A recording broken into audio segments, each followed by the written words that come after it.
Hello, athletes. Thank you for joining me tonight. I appreciate you tuning in for the session. Tonight, we're going to talk about supplements. I hope this is an interesting one to you for any of those who were unable to join previous sessions. Please check out the YouTube channel, Cara Miller, dietitian Cara Miller, and you can find our previous sessions. So the previous sessions were hydration, performance plates, and meal timing, which really sets up a great base. We'll talk about the foundation here and why that pyramid of forming a solid base is so important. But I want to make sure that we touch on supplements. We found that if we don't talk about supplements, then everyone kind of just does their own thing, and that's definitely not safe either. Supplements are not well regulated, and so we definitely have some tricks on how to make sure that you are consuming a safe supplement. But what you'll also find is that we definitely need extra help too. Everyone's condition is different, your past medical history, maybe your injuries, and so we definitely want to take a look at the supplement before you take it and speak with a dietitian. A lot of times you can even talk with your athletic trainers. So we'll talk about supplements tonight. For those of you who have not met me, my name is Cara Miller and I am your campus dietitian. My contact information is there. Please reach out anytime. I know even a lot of teams have concerns. So maybe you're on like a cross country team and you're talking a lot about iron. Like, let's have a talk about it. Let's schedule a team talk. Let's do something together so that we make sure we address it as a team. If you do have specific questions, shoot me a text. That's my work cell number. You can text me there or you can find me at my email. I'm happy to schedule an individual appointment with you, or also, like I mentioned, a team talk. So I think that's it for now. We'll go ahead and get started. Something to think about. An estimated 45% of student athletes are using supplements. I actually think this number might be a little bit low. I was looking at some other research this morning and looking through some of my previous appointments with athletes, and a lot of athletes are taking supplements, maybe closer to 60, 70%. And a lot of you are going straight to your coaches, which is not bad, but a lot of times our coaches don't have the nutrition or health background to be able to assess if this is something that's safe.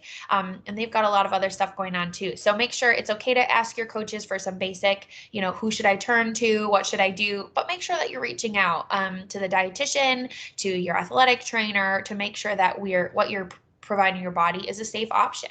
I know I had an example of a previous athlete when I first started working where this student athlete was taking a bunch of protein supplements. I think it was 3 or 4 different varieties, trying to increase strength, had some previous injuries, but again, was just trying to bulk up, get toned, help with some of the burst energy things, lots of weight training, things like that. He was having some adverse effects and we weren't really sure why, but when I went into it, I thought, oh my gosh, I wonder if you have some past medical history that might not be addressed. And also some of the supplements you're taking way too much. Remember, as an athlete, more is not better. There are a lot of things that you can take more of that are actually very harmful. So he was taking a lot of something he thought was good and probably had some past medical conditions and ended up having some severe kidney issues come about. So please make sure that if you are thinking about taking something, you check it over with someone. We can look at your lab work if you've had some done recently. We can look through your past medical history. We can look at the supplement, the timing of it, the amount of it, and make sure that it's something that is accurate for you to take and helpful. Again, sometimes it's, you can take it, but should you? So making sure that we're covering all of those bases so that you're very informed as we go about. And this is really common right now. There's a lot of marketing claims, a lot of media and celebrities, or some of our key athletes are marketing things. They're saying, hey, take this cool thing, I'm a great athlete, you should do it too. And that doesn't also always mean that it's safe. So making sure that we're kind of cross-checking and making sure that we are very well informed before you take something is really important, so you don't get a positive drug test, but also so you stay safe. We don't have any adverse effects. Supplements are considered vitamin, mineral, herbal supplement, typically meant for ergogenic, which means that it's going to boost your performance and hopefully your overall nutrition balance. That's what a supplement is kind of intended to do. But again, making sure that we keep a food first approach. If you have a gushing wound and you put a Band-Aid on it, it might help for a moment, but you're not getting to the root of the underlying cause. Similar with supplements. If you're skipping breakfast and just taking a protein shake, you're not getting to the root cause. We need to make sure that you're fueling your body at a base level, and we can come up with some really creative ways to do that if I know there's an issue. Again, supplements don't just kind of blanket cover, they don't fill in all the gaps, but we need to make sure we've got a solid base. The other thing to mention is that it used to be that supplements were maybe, pills, maybe powders, but now even in our protein bars or our electrolyte drinks, sometimes they're adding things to it. So what is a supplement, what is not a supplement is starting to get a little bit blurred. So I used to be able to say, even in appointments, like, hey, are you taking any supplements, any powders? And they're like, no. But as we get talking, they're like, well, I do take these protein bars multiple times. I'm like, oh man, what's in those?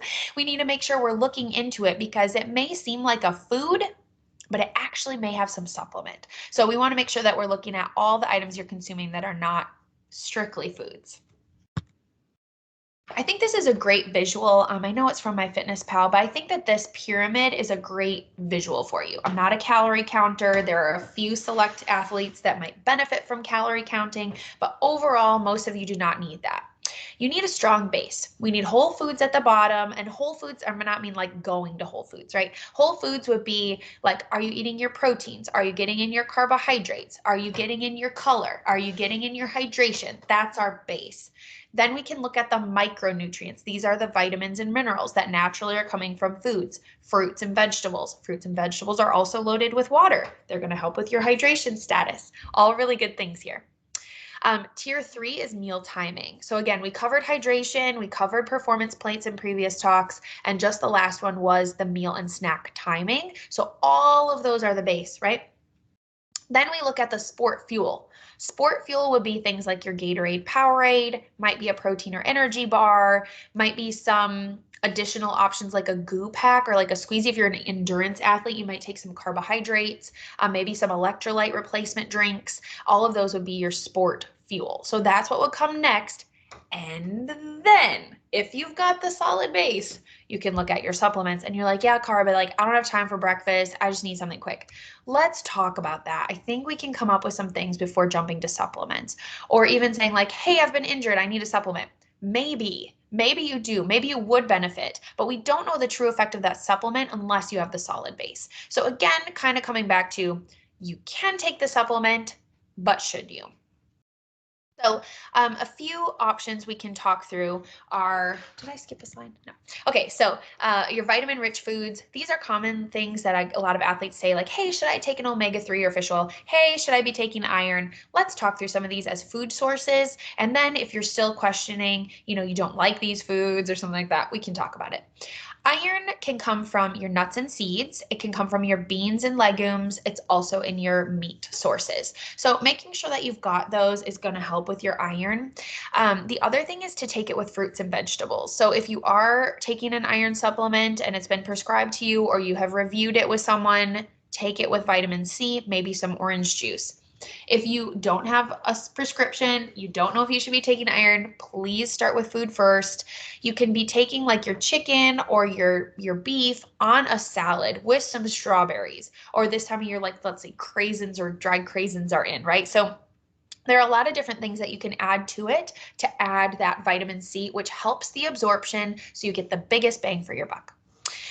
Omega-3s, commonly known as our fatty fish, right? Our fish oil supplements, but you can get it through fish. I know some athletes have trouble accessing fish when they're in college. Also, some people don't like it. So other than that, make sure that you're looking at healthy oils. Maybe that's avocado, maybe that's adding some olive oil, healthy nuts and seeds, maybe some olives, and that can add in some healthy fats. So the iron was definitely increase your oxygen levels, can increase your endurance. Omega-3s help to decrease your inflammation and speed up your recovery. Collagen is great for protein synthesis and muscle building. So a lot of our athletes are asking about this after they've had an injury, which is excellent, but also make sure that you're preventative. So make sure that you're using the collagen preventatively so that you've got a solid base. Hopefully you won't get injured in the first place. I mean, injuries always happen, but it can start a solid base for a speedy recovery. That would come from things like your meat sources again. Fish is excellent, and eggs. So again, looking at those eggs, not just for breakfast, maybe it's a snack, maybe it's something in the afternoon as well. Vitamin D and calcium work really closely together to form solid bones. And you say, well, Cara, I'm not an old lady. I don't need solid bones. That is not true. Right now, college age is the perfect time to build bone, to build your solid base. And I think of it, right? Like your skeleton is literally a frame, like a frame of a car. If it is shoddy, it's not going to be able to hold the weight of your muscle. So you need that strong base, that strong frame to make sure that you can build muscle on top of it and everything holds together. So vitamin D can be found in some things like fish and egg, but the primary source is through your milk. So milk always is fortified with vitamin D, your cow's milk. If you don't drink cow's milk, I recommend soy milk. Soy milk is also fortified with vitamin D and calcium, and it still has the protein in it. A lot of people now are looking at the other nut milks and things like that. There isn't much in it. It's mostly water and fortification. So stick with your cow's milk. If you're not able to do cow's milk, maybe it's a lactose intolerance, maybe it's a dairy allergy, whatever. Maybe follow a vegan diet, switch to a soy milk. Again, milk, cow's milk, soy milk has vitamin D and calcium. They work perfectly together. They love working together, and they build that strong, solid base for your bones. So let's talk through some common supplement categories. I'm going to work the other way. I'm going to not start with the banned. I'm going to start with the permissible. Permissible are things that you can take and the athletic department can provide you. So these are things you're going to find in your locker room, maybe on the bus, maybe after weights. You're going to see these permissible items. Permissible items are things like your carbohydrate or your electrolyte drinks. Maybe it is like a Gatorade, Powerade, etc. Maybe it's an energy bar or a protein bar. Maybe it's a muscle milk or some kind of protein milk post-workout. And then you've got some other things too. So you've got like the fish oil now is able to be supplemented by the athletic department, as well as some vitamins and minerals. The athletic department can always help you if you have a prescription from a doctor. So for example, I know I turn back to iron sometimes, but it's one of the simplest examples. If you're a runner, you've been diagnosed with low iron based on your blood work, and you have a prescription from your doctor, again, that's something that the athletic department can provide to you. So kind of taking a look at that. If you have questions, let me know. Permissible means you can take it, athletic department can provide it. All right, let's move over to impermissible. Impermissible, you can take it, athletic department cannot provide it. So you would have to get this on your own. Glucosamine is listed here. Protein powders that are a proprietary blend. That means that there's multiple ingredients or multiple types of protein, and the amount is not listed. It may say proprietary blend and then list a bunch of stuff. It might just list a bunch of stuff, but no amounts are provided. Creatine also falls in this category.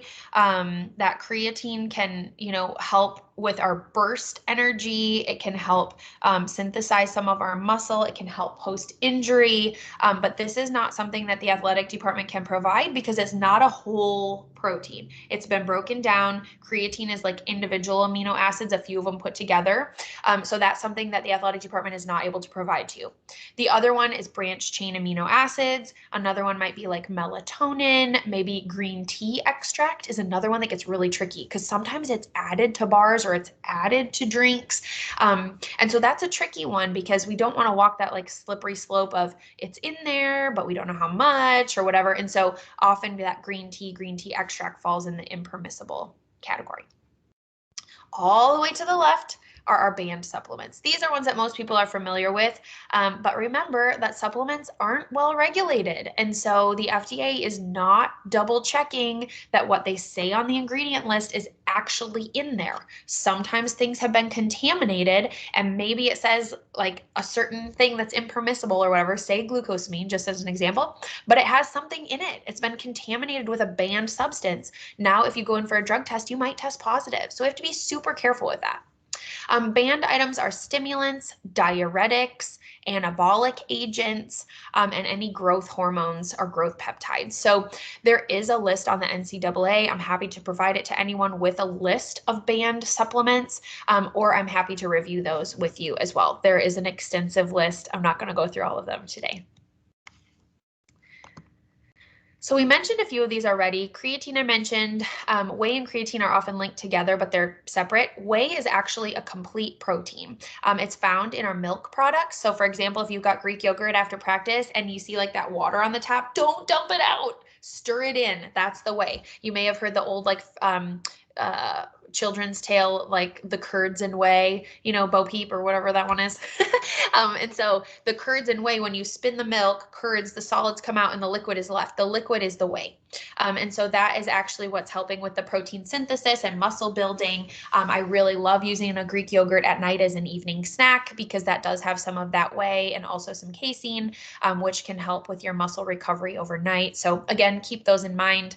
Collagen we talked about, omega-3s, vitamin D, iron. Caffeine. Caffeine is one that you have got to be really careful with. It takes 500 milligrams to test positive on a drug test with caffeine. However, I know a lot of you like Starbucks, and one of those venti Starbucks coffees is about $2.50. So if you had 2 of those, it would test you positive. And you say, Cara, I'm never going to drink 2.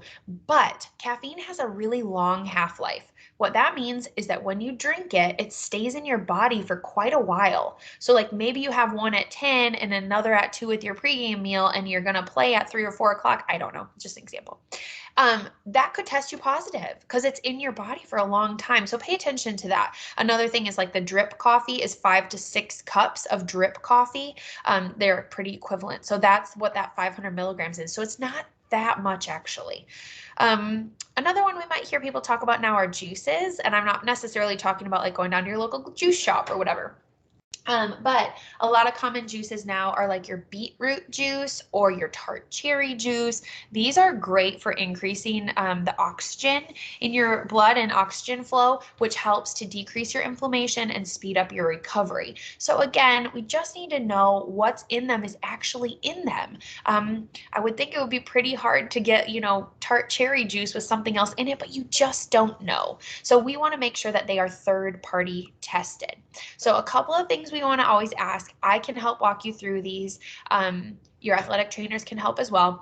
Questions to consider. Is it safe? So based on your past medical history, the dose you're trying to take, more is not better. Is it safe?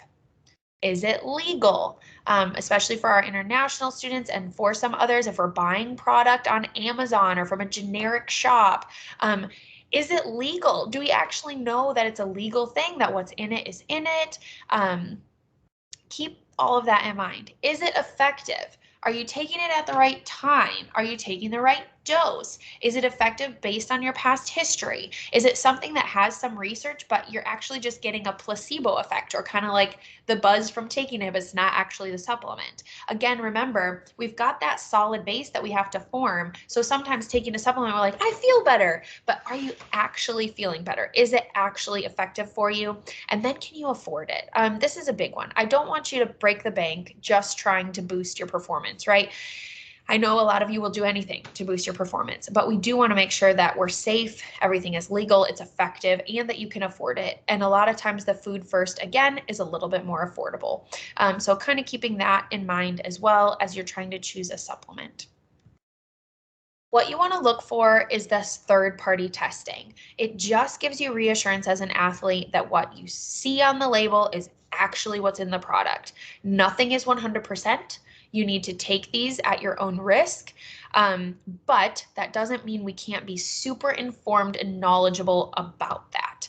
Nothing is 100%, like I said, but if you know what's in it, you know that what's in it is not going to get you banned from your sport. You know what's in it has good research behind it. You know what's in it is not going to cause harmful effects if taken in the proper quantities. Now it gives you some reassurance that it is okay to take this supplement.